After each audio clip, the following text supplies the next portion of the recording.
Tommy, base hit! Here comes Perdomo! Tommy Pham walks it off!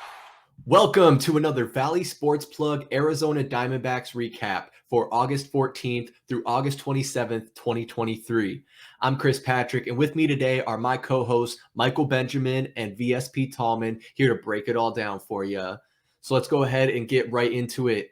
In the last 2 weeks, the D-backs went 10-3 over 4 series, and after this last weekend series, their overall record stands at 69-62, back in second in the NL West standings. And if the season were to end today, they would be in the playoffs as a wild card team. But as we know, there's still plenty of work still to be done. So let's go ahead and take a look at how the last 2 weeks went down for the Diamondbacks. Starting off, we would travel north and take on the Colorado Rockies for a 3-game series. They dropped the first, but rallied back to win the series 2-1. Staying on the road, it was back to San Diego for a long 4-game series with the Padres. Snakes would win 3 of 4 in that one, starting to look like the team we remembered from earlier this season. Heading back home to Chase Field, the D-backs had a quick 2-game series with the Texas Rangers and were able to get the sweep, winning both games and their 4th straight series. The Diamondbacks stay home to host the Cincinnati Reds for a huge 4-game series. The Snakes staying hot, won 3 of 4 in this one, and like I said, back in the wild card position for the time being. But I'm going to go ahead and pass it over to Michael Benjamin for a deeper look at the last 2 weeks.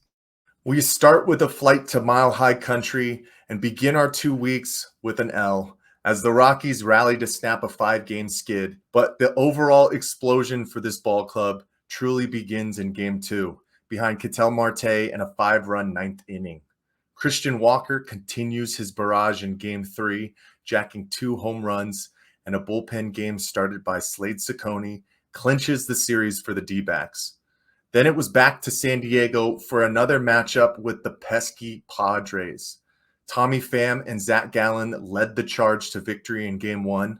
The D-backs are shut out in Game 2 behind a gutless performance by Miguel Castro, who gives up 4 in just a third of an inning, and a 2-run homer by Fernando Tatis Jr.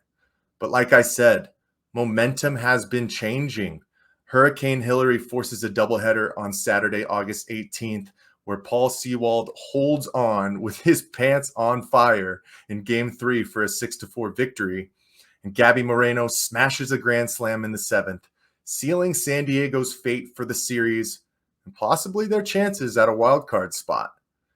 We then head home to two-step with the Texas Rangers, who at the time were the AL West leaders, but the D-backs said, who cares, as Tommy Pham doubles to center in the 11th, completing the comeback in Game 1 and giving Kevin Ginkel a perfect 7-0 record on the season.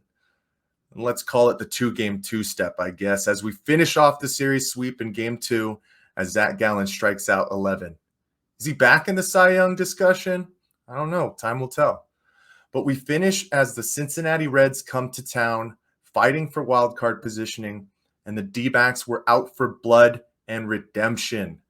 Corbin Carroll was demoted to the 7th spot in the order, which brought the juices back, scorching a go-ahead 2-run homer in the 8th in Game 1. Brandon Pfaadt finally secured his first big league win with a solid showing through 5 2/3. Game 3 saw an 11th inning balk cap a back-and-forth come-from-behind win for the Reds, unfortunately on Corbin Carroll bobblehead night. But in the series finale, Christian Walker sparks a 3-run 8th inning.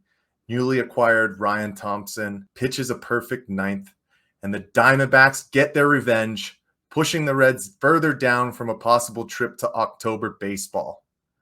Unbelievable. 5 straight series wins, a 6-game winning streak sprinkled in between, and the D-backs now find themselves in a wild card spot, a few games ahead of the Giants and the Reds. We were wondering if this team had the guts to fight back, especially after the All-Star break, and they put them on the stage in a grand fashion. But fellas, we already know this. It's not getting easier with some tough matchups headed our way, including some division leaders and a team in front of us in the wild card standings. But you have to feel excited about the opportunity for this young club. So I got to pass it over to Tallman so he can let us know what he's been seeing over the past 2 weeks. All right, fellas. I woke up this morning, I had a heat advisory on my phone, but it wasn't from the Weather Channel. It was from the Arizona Diamondbacks. Let's go. 10 of the last 12. If you would have told me that when we started off this August on an 8-9 game losing streak, I would have told you you're smoking something. Are we back, guys? Are we in it? I remember last time I said, they're pulling me back in. Looking back at it, I'm trying to think. I mean, how deep have we been digging this grave for this team? I wrote them off. I'm gonna say it. I'll be the first one to tell you. I wrote them off, and I think I was a little premature on that. But wow, are we gonna see some meaningful baseball finally in the month of September?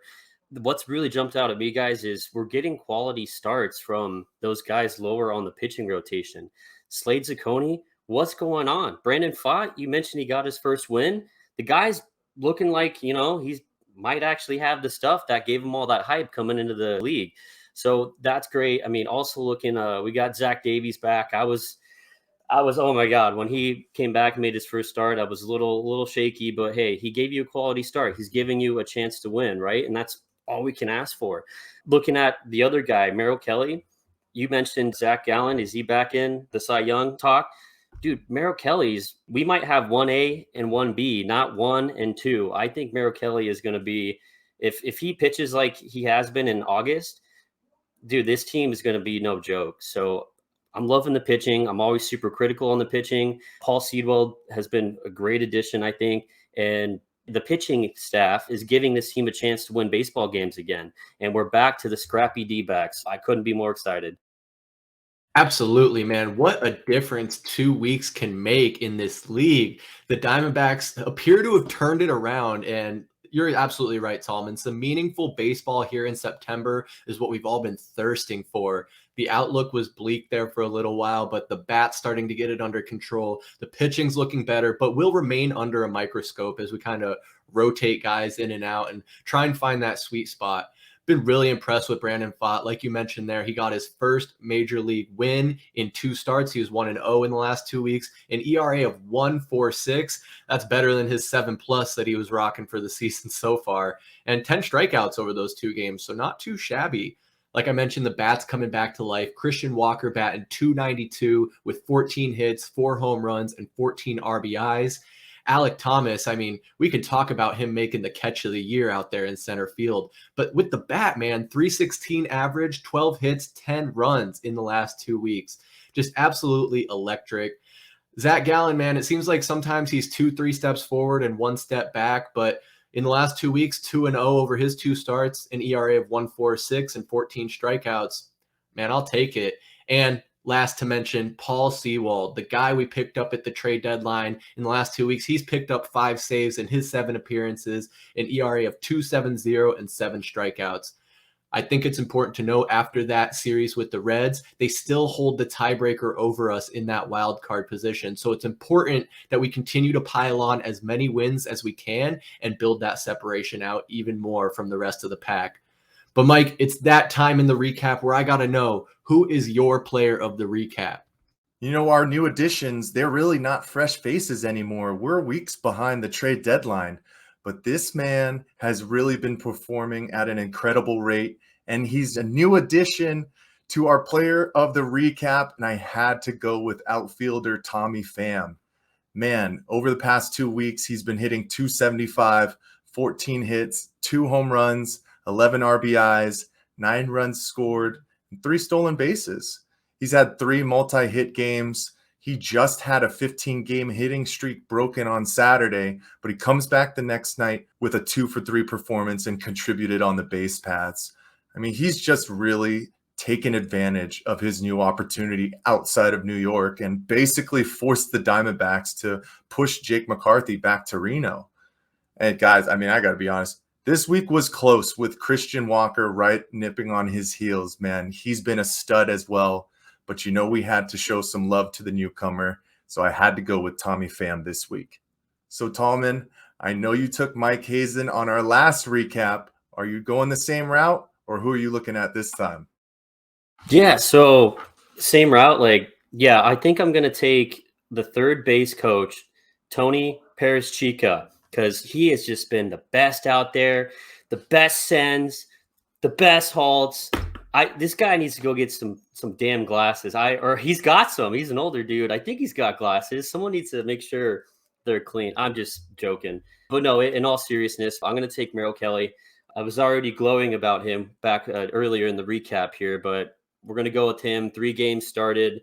We got 2 wins out of it. He got his 10th win of the season, 26 strikeouts over 18 and a third. His last start, 12 strikeouts, 1 hit gave up, and no earned runs. So that, like I mentioned before, go look at this guy's stats in August. It's incredible. I know we're only doing it for the last 2 weeks, but he has had an absolute electric August. And if he continues to do that, and if he gives us those consistent starts like what he did his last start, going 7 innings, 12 Ks, I mean, you can't stop this team. The 1-2 punch is for real. Zach Allen, Merrill Kelly, this is for real. So I'm going to give him the nod.